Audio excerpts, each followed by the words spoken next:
Friends, welcome to my channel Shri Coaching Classes. We are going to add more videos for further lessons. If you like my teaching, don't forget to subscribe to get notification of those videos. Lesson number 5, practice set 5.1. But before going to 5.1, we have to learn some properties of parallelogram. We will see the property of parallelogram. क्या है parallelogram की properties? Opposite sides are congruent. Parallelogram के opposite sides जो होती है आमने सामने वाली वो कैसी होती है? Congruent होती है. ठीक है? Opposite angles are congruent. Opposite angles भी कैसे होते हैं? Congruent. Opposite मतलब y का opposite w. अगर y 135 का है तो w भी कितने का होगा? 135 का. ठीक है? Adjacent angles are supplementary. Adjacent angles कैसे होते हैं? Supplementary होते हैं. Supplementary मतलब जिसकी sum क्या हो? 180 की. एडजेसेंट मतलब आजू बाजू वाली, मतलब ये 135 का है तो z कितने का होगा? 180 माइनस 135. ठीक है, क्योंकि इन दोनों की सम कितनी होगी? 180, क्योंकि ये एडजेसेंट एंगल्स है. तो पैरेललोग्राम के एडजेसेंट एंगल सप्लीमेंट्री होते हैं, मतलब उनकी सम 180 होती है. Last property, diagonal bisect each other. इसके जो डायगोनल्स होते हैं, ठीक है, ये जो डायगोनल्स से खींचेंगे ना हम wy और zx, ठीक है, ये जो डायगोनल्स होते हैं ये बाइसेक्ट करते हैं एक दूसरे को. ठीक है, किसके डायगोनल? सपोज देखो डायगोनल्स यहाँ पे बाइसेक्ट करते हैं. बाइसेक्ट करना मतलब क्या? दो इक्वल पार्ट करना. ठीक है, diagonal bisect at suppose they intersect at O, then this OW and OY will same. Okay, equal congruent. समझ में आया? प्रॉपर्टी समझ में आई तो आप प्रॉब्लम आसानी से कर पाओगे. देखो first problem, diagonals of a parallelogram WXYZ. पहले क्या करना है अपने को? ध्यान से प्रॉब्लम कर लेना है. और WXYZ बोला है ना तो WXYZ पहले निकाल लेते हैं. WXYZ सबसे पहले क्या करना है? इस पैरेललोग्राम को हम निकाल लेते हैं. WXYZ नेम कैसे देना? ऐसे ही देना है, क्लॉकवाइज या एंटी क्लॉकवाइज. ऐसा मत देना WXYZ, ऐसा मत देना. ऐसा ऐसा या तो फिर ऐसा जाओ या फिर ऐसा जाओ. ठीक है, नाम देते समय तो WXYZ, ठीक है, ऐसा नाम दिया हमने. Intersect each other at point O. इसके जो डायगोनल्स है वो पॉइंट O पे इंटरसेक्ट होते होते पॉइंट O पे मिलते हैं आपके. ठीक है, तो हमने ये डायग्राम निकाल ली. जितनी इंफॉर्मेशन हमें थी उतनी इंफॉर्मेशन से डायग्राम निकाल ली. हमें इंफॉर्मेशन दी है XYZ जो है 135 का है. XYZ एंगल, XYZ एंगल कितना है? 135 का दिया हुआ है. ये इंफॉर्मेशन हमें दी है. अब पूछा क्या है वो देखते हैं. What is the measure of XWZ? XWZ ये पूछा है, XWZ पूछा है, and YZW और दूसरा पूछा है YZW. सबसे पहले ये XWZ निकालना बहुत इजी है. कैसे निकालेंगे? सोचो, XWZ निकालना क्यों इजी है? क्योंकि प्रॉपर्टी, अब भी हमने प्रॉपर्टी पढ़ी कि opposite angles are congruent. Opposite angles कैसे होते हैं? कॉन्ग्रुएंट. ये 135 करते हैं तो ये भी कितने का होगा? 135 का. उसका अपोजिट एंगल है तो ये भी कितने का होगा? 135 का. हो गया ना इजी? इतने इजीली हमने इतना मेजरमेंट निकाल लिया क्योंकि हमें प्रॉपर्टी पता थी. अगर प्रॉपर्टी नहीं पता होती तो आप ये नहीं निकाल पाते. दूसरा एंगल पूछा है हमें YZW. YZW मतलब ये एंगल पूछा है. YZ बीच वाला एंगल होता है, Z एंगल पूछा है. कैसे निकालोगे? अभी मैंने आपको बताया कि कैसे निकालोगे. इन दोनों की सम कितनी होती है? 180 है ना. तो इसको निकालने के लिए आप क्या करोगे? 180 में से 135 माइनस करोगे तो आपको ये एंगल मिल जाएगा. समझ में आया? इस तरह से आपको दोनों प्रॉपर्टीज अगर पता रही तो आप आसानी से इस प्रॉब्लम को सॉल्व कर पाओगे. थर्ड लास्ट में क्या पूछा है? पहले हम ऐसे ओवरऑल आइडिया देख लेना पड़ता है. ठीक है, कि हाँ ये कैसे सॉल्व करेंगे, ये कैसे. ज्योमेट्री में यही एक है. ठीक है, आप लॉजिक लगा के ऑब्जर्व करके बराबर सब देख लो कि कैसे सॉल्व करेंगे. पहले सोच लो और बाद में सॉल्व करने के लिए बैठो. ठीक है, तो पहले OY दिया है 5 सेंटीमीटर. OY ये दिया है 5 सेंटीमीटर. OY ठीक है. पूछा क्या है? WY पूछा क्या है? ये पूरी WY पूछी है. पूरी कितनी होगी? 10 है ना, क्योंकि ये 5 है तो ये भी कितनी होगी? 5 की. और WY पूरी 5 + 5 कितनी हो जाएगी? 10 है ना. बिकॉज़ प्रॉपर्टी कौन सी इस्तेमाल की आपने यहाँ पे? ये वाली diagonal bisect each other. Diagonal bisect करके तो ये 5 की होंगी तो ये भी 5 की. बाइसेक्ट किया इसलिए इक्वल रही और इक्वल रही इसलिए दोनों की प्लस करके हमने WY निकाल ली. ठीक है, तो अब हम सॉल्व करते हैं. ठीक है, इस तरह से पहले ओवरऑल आइडिया लेके सोच लेना है और बाद में solve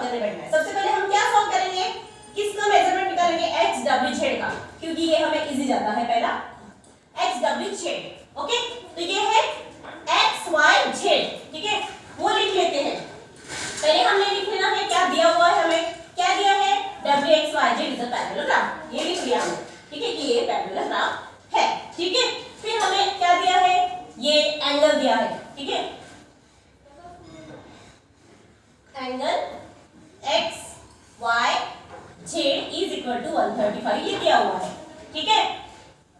but angle X Y Z congruent angle X Y Z किसको कॉन्ग्रुएंट रहेगा? एक्स डब्ल्यू जेड को, एक्स डब्ल्यू जेड अभी बताया ना, क्यों because opposite angle, opposite angles of parallelogram are congruent. Opposite angles कैसे रहते हैं? कॉन्ग्रुएंट रहते हैं, इसलिए ये दोनों कॉन्ग्रुएंट होंगे, ठीक है। एक्स वाई जेड 135 का है, therefore angle X W Z is equal to 135, is equal to 135, ठीक है। समझ में आया कैसे निकल रहा है 135? अब हम आगे चलते हैं। दूसरा एक निकल गया हमारा एक्स डब्ल्यू जेड, ठीक है। अब ये निकालते हैं, इसके लिए हम कौन सी प्रॉपर्टी लगाएंगे? ये प्रॉपर्टीज बहुत जरूरी है, ये नहीं लिखोगे तो मार्क्स जाएंगे, ये प्रॉपर्टीज लर्न करना पड़ेगा आपको, ठीक है। दूसरे के लिए कौन सी प्रॉपर्टी लगाने वाले हैं हम? एंगल, कौन से एंगल की सम करेंगे? y और z की।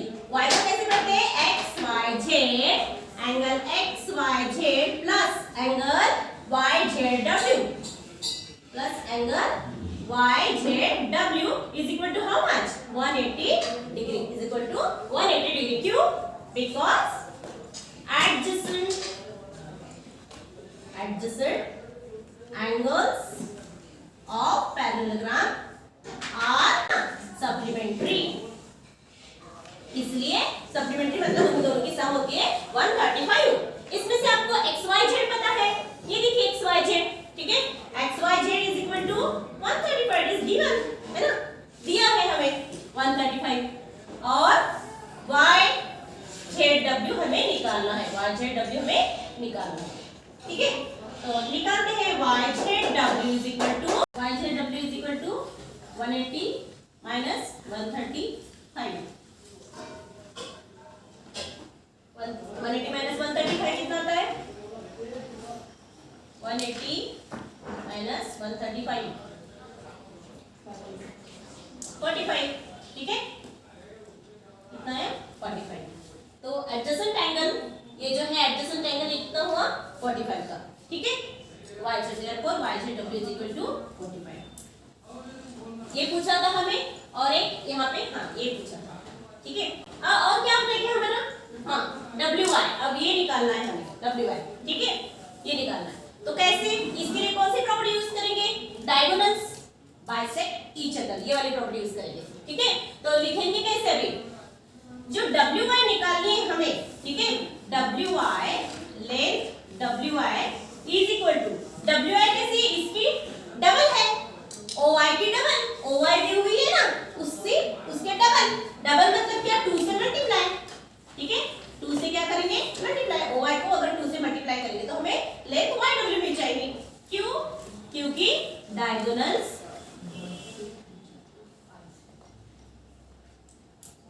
बाइसेक्ट ईच अदर, ठीक है। Therefore length WY is equal to how much? 2 into 5, ठीक है, that is 10 सेंटीमीटर, ठीक है। यहाँ लिख देते हैं therefore WY is equal to 10 centimetre, ठीक है। नेक्स्ट प्रॉब्लम देखते हैं।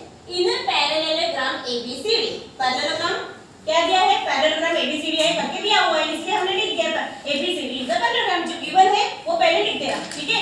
ABCD क्या है? इज अ पैरेललोग्राम, ठीक है। उसमें क्या ड्रॉ कर लेना है ABCD, ठीक है। और A एंगल दिया हुआ है, A एंगल कितना दिया है? 3x + 12, B एंगल दिया हुआ है 2x - 32, जो गिवन है वो हमने लिख दिया। अब देखते हैं फाइंड क्या करना है। फाइंड करना है हमें तो वैल्यू ऑफ x की वैल्यू फाइंड करना है, ठीक है। तो इसमें कुछ रिलेशन होना चाहिए, तभी हम x की वैल्यू फाइंड आउट कर सकते हैं। क्या रिलेशन हमारे ध्यान में आता है कि A और B कैसे एंगल्स है? कैसे एंगल्स है? Supplementary angle. एडजेसेंट एंगल क्या होते हैं? सप्लीमेंट्री। सप्लीमेंट्री मतलब दोनों की प्लस कितनी होती है? 180। Angle A plus angle B, ठीक है। Angle A plus angle B कितना होता है? 180, क्योंकि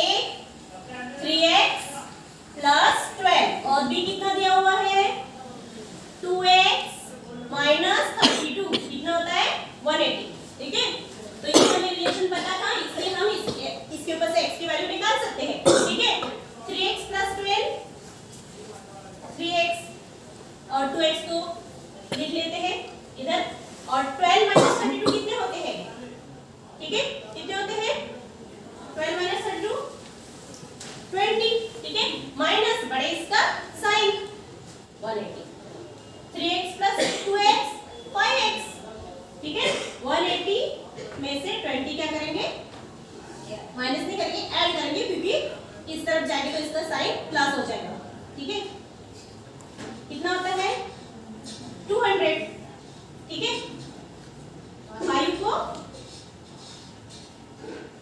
नीचे डिवीजन में, ठीक है, 5 1 जा 5, 5 4 जा, therefore x is equal to how much 40, x की वैल्यू क्या आई 40, x की वैल्यू तो 40 आ गई। अब हमें x की वैल्यू निकाल ली हमने, अब हमें क्या निकालना है, measure of angle C and angle D, angle C और एंगल D निकालना है। अब देखिए एंगल C और एंगल A में कौन सा रिलेशन है, दे आर अपोजिट एंगल, ठीक है, और जो दूसरा एंगल पूछा है B D एंगल, उसमें भी रिलेशन क्या है B से D का, वो भी अपोजिट एंगल है, और हमें पता है अपोजिट एंगल कैसे होते हैं, कॉन्ग्रुएंट होते हैं, है ना, तो एंगल A तो मिल गया ना हमें, एंगल A हमें पता है कितना है एंगल A 3x + 12, और इसमें की x की वैल्यू भी हमें पता है, ठीक है, angle A is equal to angle C and angle B is equal to angle D, opposite angles है ना, अपोजिट एंगल्स आर कॉन्ग्रुएंट,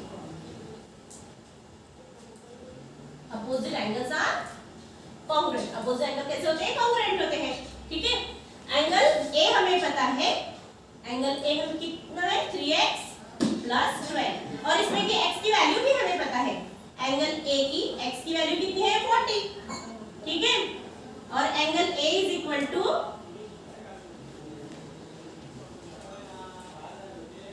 कितना होता है 120 + 12, ठीक है 132, इसका भी वैसे निकालेंगे, एंगल B कितना दिया हुआ है हमें 2x - 32, ठीक है, एंगल B, इसमें x की वैल्यू डाल देते हैं, हमें जो निकली है हमारी x की वैल्यू वो डाल देते हैं और निकाल देते हैं आंसर, ठीक है, 80 - 32, angle B is equal to how much, 80 में से 32 के 38 48, ठीक है, ठीक है, therefore एंगल A इतना है और एंगल B इतना है, ठीक है, एंगल्स का मेजर लिखते हैं, find the measures of angle C and angle D, ठीक है, therefore angle C is equal to angle C A की जितना ही होगा, ठीक है 132, and angle D is equal to कितना होगा, क्योंकि एंगल D मतलब एंगल B दोनों का मेजर सेम होगा, ये कितना होगा 48, ठीक है, therefore angle C 132 and angle D is equal to 48, ठीक है, क्योंकि A और C कॉन्ग्रुएंट है, ठीक है, और A अगर 132 का है तो C भी कितना होगा 132 का, ठीक है, लिख लीजिए। थर्ड प्रॉब्लम देखिए, perimeter of a parallelogram is 150, parallelogram की पेरीमीटर कितनी दी है हमने को 150 दी गई, ठीक है, one of its side is greater than the other side by 25 centimetre, एक साइड जो है दूसरे साइड से 25 सेंटीमीटर ज्यादा है, मतलब सपोज हमने एक साइड को x पकड़ लिया तो दूसरे को क्या पकड़ेंगे x + 25, ठीक है, एक the let the smaller side of parallelogram is x, अगर हमने छोटी साइड को x पकड़ा तो लार्जर साइड कितनी होगी x + 25, कितनी होगी x + 25 सेंटीमीटर, ठीक है, समझ में आया, क्योंकि दूसरी क्या है 25 से बड़ी है बोलते।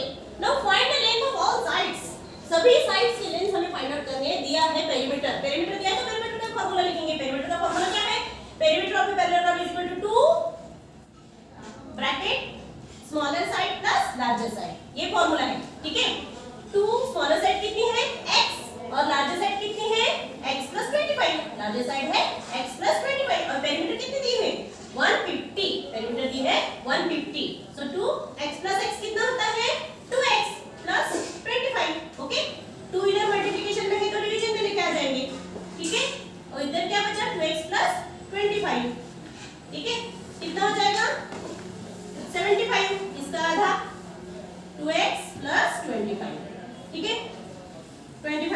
लेके आते हैं, 2x को उधर ही रहने देते हैं, कितना हो जाएगा 50। ठीक है, x की वैल्यू 2 को इधर लेके आते हैं, डिवीजन में, मल्टीप्लिकेशन में है तो 2 डिवीजन में आ जाएंगे। ठीक है, कितना हो गया, x इज इक्वल टू कितना आ गया, therefore x is equal to 25। therefore x is equal to कितना आया 25। एक साइड तो मिल गई 25 और दूसरी साइड निकालना है अगर हमें तो। ठीक है, दूसरी साइड हमने कितनी ली है, larger side is equal to x plus 25। this one is the smaller side, the smaller side x की वैल्यू क्या है, x क्या है, छोटी वाली साइड है ना, छोटी वाली साइड कितनी मिल गई 25, बड़ी कितनी है x plus 25 है, x कितना आया अपना 25 है ना, तो 25 plus 25 कितना होता है 50। तो बड़ी वाली साइड कितनी आई, लार्जर साइड 50। अब सभी साइड कैसे होते हैं आपको पता है, एक अगर 25 की है तो उसके सामने वाली भी 25 की, अगर एक 50 की है तो उसके सामने वाली 50 की, मतलब सभी साइड्स बोला है ना हमें, सभी साइड्स की तरफ find length of all sides, तो 25 50 25 50। ठीक है, so therefore the length of all sides कितना होगा 25 50 25 50 ऐसे हो। ठीक है, लिख लो। फोर्थ प्रॉब्लम देखिए, if the ratio of measures of two adjacent angles of a parallelogram is 1:2। ठीक है, एडजेसेंट जो एंगल है, एडजेसेंट मतलब आजू बाजू है, उसका रेशियो दिया है 1:2। सपोज हमने इसको x मान लिया तो इसको 2x मानना पड़ेगा, फिर इसको x और इसको 2x, इसीलिए हमने एडजेसेंट एंगल का मेजर कितना लिया है, let the measure of adjacent angles of parallelogram is x and 2x। क्या लिया है हमने, x एंड 2x। ठीक है, तो हमें पता है property of adjacent angle, adjacent angle की प्रॉपर्टी क्या है, एडजेसेंट एंगल कैसे होते हैं, सप्लीमेंट्री होते हैं। ठीक है, सो x plus 2x is equal to क्या होगा फिर 180।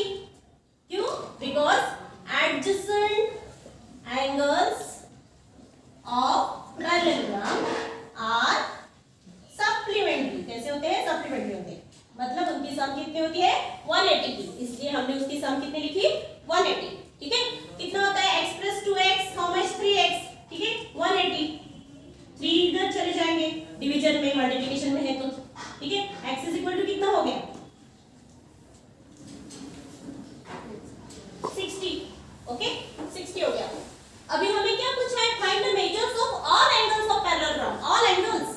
अगर हमने एक x जो है हमारा 60 का आ गया है, ठीक है, तो बाजू वाला कितना होगा, कितना होगा 120 का, उसके सामने वाला 60, क्योंकि अपोजिट एंगल कैसे होते हैं, कैसे होते हैं कॉन्ग्रुएंट, ये 60 का है तो ये भी 60 का होगा, ये 120 का है तो ये भी 120 का होगा। ठीक है, और दूसरा इसको 2x बोला मतलब डबल करते हैं। ठीक है, और एडजेसेंट एंगल कितना होगा, adjacent angle 2x is equal to 60 2 into 60।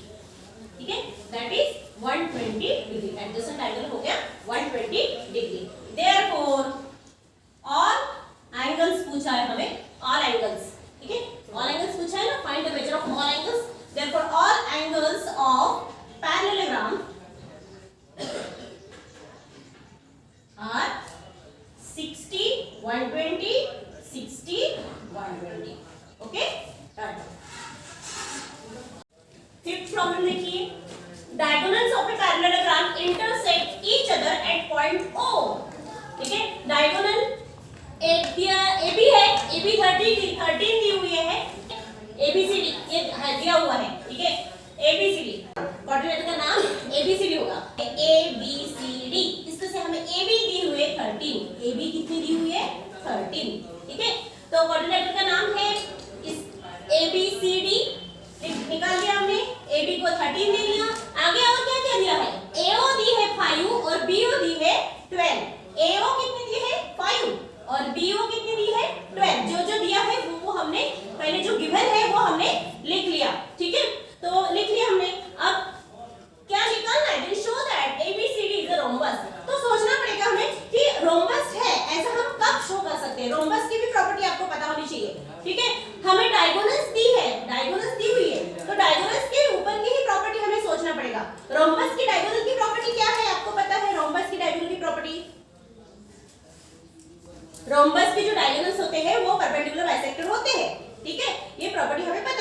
इसीलिए अगर हम ये प्रूव कर देते हैं कि इसके डायगोनल परपेंडिकुलर बाइसेक्टर है तो ये प्रूव हो जाएगा कि yes ABCD is a rhombus. तो हमें वो प्रूव करना है कि ये जो डायगोनल्स है वो परपेंडिकुलर बाइसेक्टर है, ये प्रूव करना है। अब ये कैसे प्रूव होगा? कैसे प्रूव होगा? हमें डायगोनल्स दिए है ना, तो ये जो डायगोनल है, ठीक है, इसको AB square is equal to 13 का स्क्वायर कितना होता है? 169। 13 का स्क्वायर कितना होता है? 169। ये और दूसरे जो डायगोनल दिए हैं वो, ठीक है, दूसरी डायगोनल है AO square plus OB square, ठीक है, OB स्क्वायर। AO कितनी दी हुई है हमें? कितनी दी है? 5। और OB कितनी दी हुई है? 12, ठीक है। इन दोनों का स्क्वायर करना है, वो कितना आता है? 5 का स्क्वायर 25, तो नीचे ही लिख देते हैं इसके, ठीक है। 5 का स्क्वायर प्लस 12 का स्क्वायर, ठीक है, 12 का स्क्वायर। 5 का स्क्वायर 25 प्लस 12 का स्क्वायर 144, ठीक है। Is it how much? 169 second. अब देखिए ये जो साइड है, ठीक है, इसका भी 169 आया और इन दोनों की प्लस भी 169 है, ठीक है। ऐसा कब होता है? आपको इस 1 और 2 से क्या पता चल रहा है? हमने यहाँ पे कौन सा थ्योरम लगाया? अगर हम इसे डायगोनल बोल लेते हैं तो ये ट्रायंगल कौन सा ट्रायंगल हो जाता है? राइट एंगल ट्रायंगल होगा कि नहीं? क्योंकि राइट एंगल ट्रायंगल में ही ऐसा होता है, diagonal square of the diagonal is equal to the square of other two sides of a triangle, ठीक है। बाकी दो साइड के स्क्वायर की सम इज इक्वल टू कितनी आती है? डायगोनल के स्क्वायर के इतनी आती है। ऐसा केवल किस में होता है? राइट एंगल में होता है, ठीक है। और इसीलिए by the converse of Pythagoras theorem हम ये बोल सकते हैं कि ये जो है ये राइट एंगल है, ठीक है। ये क्या है? राइट एंगल है by the converse of Pythagoras theorem. Pythagoras theorem में क्या होता है? पाइथागोरस थ्योरम किसको लगाते हैं? केवल राइट एंगल को, है ना। राइट एंगल अगर है तो इसकी डायगोनल की square is equal to the sum of the square of other two sides. See the sum of the square of other two sides and the square of the diagonal both are same, okay. So in this way we can say that from 1 and 2 it is clear that from 1 and 2 length AB square कितनी आई? 169। उतनी ही इन दोनों की सम भी 169 ही आई है। इसलिए हम A और B से ये बोल सकते हैं कि this equal to this, क्या बोल सकते हैं? ठीक है, दिस इक्वल टू दिस, क्योंकि इसकी भी 169 इसकी भी 169, मतलब दोनों क्या है? इक्वल है, ठीक है। So therefore by the converse of Pythagoras theorem triangle AOB is a right angle triangle, and therefore ये जो एंगल है AOB, राइट एंगल मतलब कितने डिग्री का होता है? 90 डिग्री का। राइट एंगल AOB कितना डिग्री का है? 90 डिग्री का है, ठीक है। इसका मतलब 90 डिग्री का है, मतलब क्या? ये जो डायगोनल्स है वो परपेंडिकुलर है ना। वो क्या है? परपेंडिकुलर है। 90 डिग्री है मतलब परपेंडिकुलर। 90 डिग्री को ही क्या बोलते हैं? परपेंडिकुलर। देयरफॉर डायगोनल्स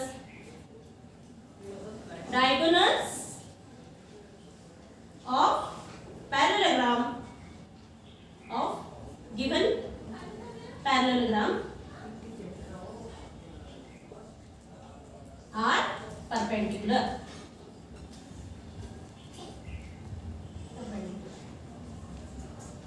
परपेंडिकुलर है एंड देयरफॉर इसीलिए ये जो पैरेललोग्राम है उसे हम रोम्बस भी बोल सकते हैं। Therefore ABCD is a rhombus, क्योंकि उसके जो डायगोनल्स है वो परपेंडिकुलर है, जो कि रोम्बस की प्रॉपर्टी है, ठीक है। वो हमने प्रूव कर दिया। लास्ट प्रॉब्लम देखते 6, क्योंकि 7th problem reduce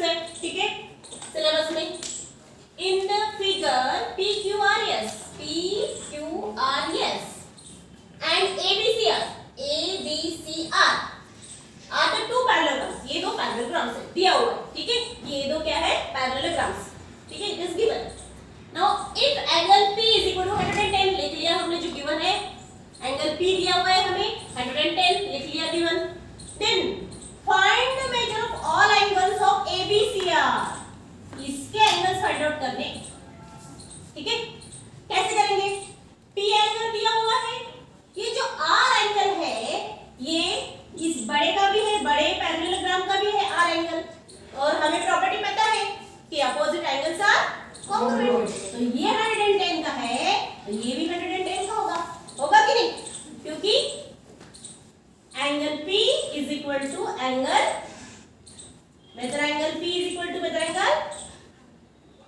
angle R। क्यों?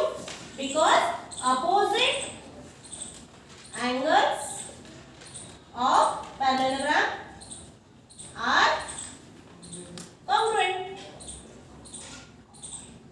कैसे होते हैं अपोजिट एंगल्स? कॉन्ग्रुएंट होते हैं, ठीक है। Therefore measure angle R is equal to कितना होगा? कितना होगा? वो भी 110 का होगा, ठीक है। ये तो हो गया, R एंगल मिल गया। अभी बाकी के एंगल मिलने बाकी है। ये भी हो जाएगा क्योंकि अपोजिट एंगल ये 110 का मिल गया हमें, तो ये भी 110 का हो जाएगा। अब सिर्फ हमें इससे पता करना बाकी है। इसे कैसे पता करें? हमें और एक प्रॉपर्टी पता है कि एडजेसेंट एंगल की। एडजेसेंट एंगल कितने के होते हैं? सप्लीमेंट्री 180 के होते हैं, ठीक है।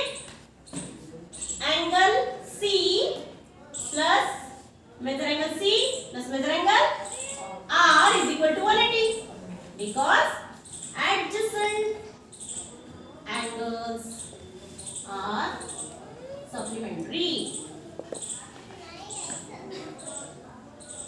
Adjacent angles are supplementary. तो मेजर एंगल C निकालना है हमें। R तो पता है, R कितना है? 110। R है 110, ठीक है। Measure angle C is equal to 180 minus 110। Measure angle C कितना हो गया फिर? 70, ठीक है। मेजर एंगल C हो गया 70। C मिल गया हमें 70, और अगर C 70 का है तो A भी कितने का होगा? 70 का, ठीक है। Therefore measure angle C is equal to measure angle A is equal to 70, ठीक है। क्या कारण? अपोजिट। कारण क्या है? Opposite angles. Opposite angles are congruent. उसी तरह से angle R is equal to measure angle R is equal to measure angle B is equal to